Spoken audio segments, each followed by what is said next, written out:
Hi, it's Grammy from Grammy and Grandpa Reads, and today I have a very good book. This is one of Grammy's favorite books. So it's a little bit long, so I want you to be patient and listen to what happens in the story, okay? It's called The Tale of the Three Trees, a traditional folk tale retold by Angela Elwell Hunt and illustrated by Jonke.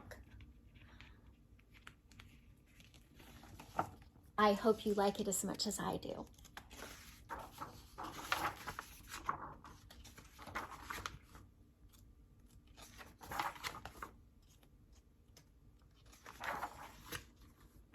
Once upon a mountain top, three little trees stood, dreaming of what they wanted to become when they grew up. See the three trees?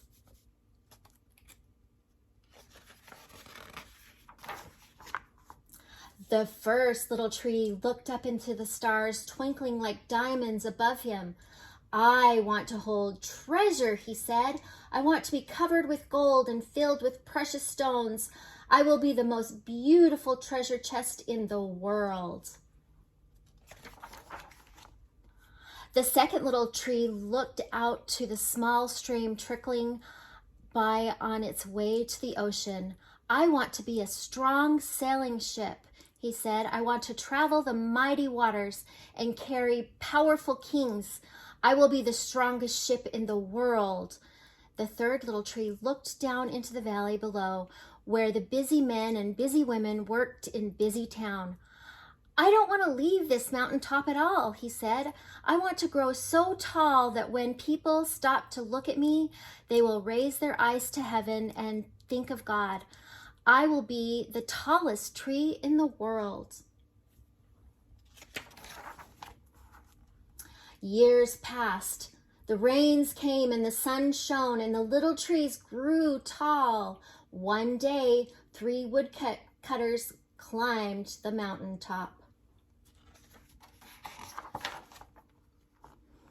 The first woodcutter looked at the first tree and said, "This tree is beautiful. It is perfect for me." With a swoop of his shining axe, the first tree fell. Now I shall be made into a beautiful chest, thought the first tree. I shall hold wonderful treasure. The second woodcutter looked at the second tree and said, "This tree is strong. It is perfect for me." With a swoop of his shining axe, the second tree fell. Now I shall sail the mighty waters, thought the second tree. I shall be strong ship fit for the kings. The third tree felt her heart sink when the last woodcutter looked her way. She stood straight and tall and pointed bravely to heaven, but the woodcutter never even looked up. "Any kind of tree will do for me," he muttered. With one swoop of his shiny axe, the third tree fell. The first tree rejoiced when the woodcutter brought him to a carpenter's shop, but the busy carpenter was not thinking about treasure chest. Instead, his work-worn hands fashioned the tree into a feeding box for animals. The once beautiful tree was not covered with gold or filled with treasure. He was covered with sawdust and filled with hay for hungry farm animals.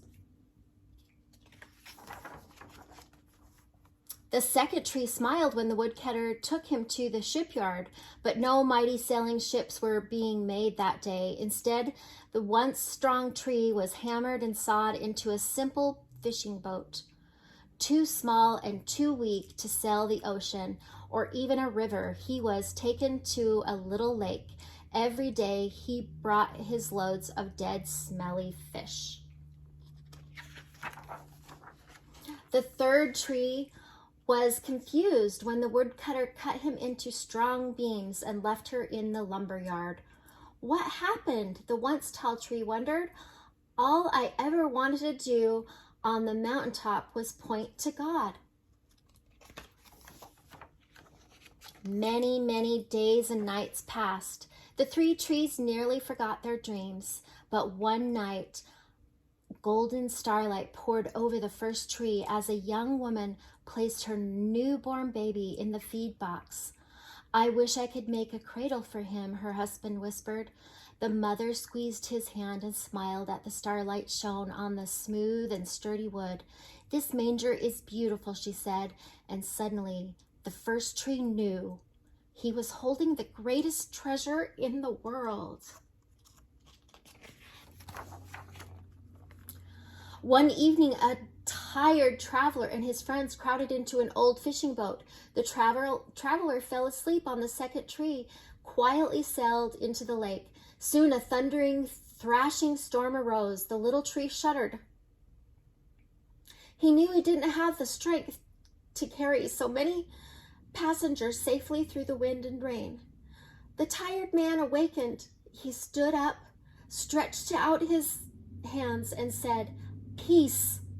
The storm stopped as quickly as it had begun, and suddenly the second tree knew he was carrying the King of heaven and earth.